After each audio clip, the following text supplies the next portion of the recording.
This is a voiceless consonant. It makes very little sound because it's really just your breath.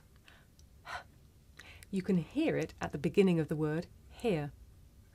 You can also hear it at the beginning of the words hot and hello, and in the middle of the word ahead. In English, you will never hear this sound at the end of syllables and words. You only find it at the beginning of the syllable. Now let's listen to some examples. Here, hot, hello, ahead, height, hedge, how. Now you try. Listen and repeat. Here, hot, hello, ahead, height, hedge, how. Okay.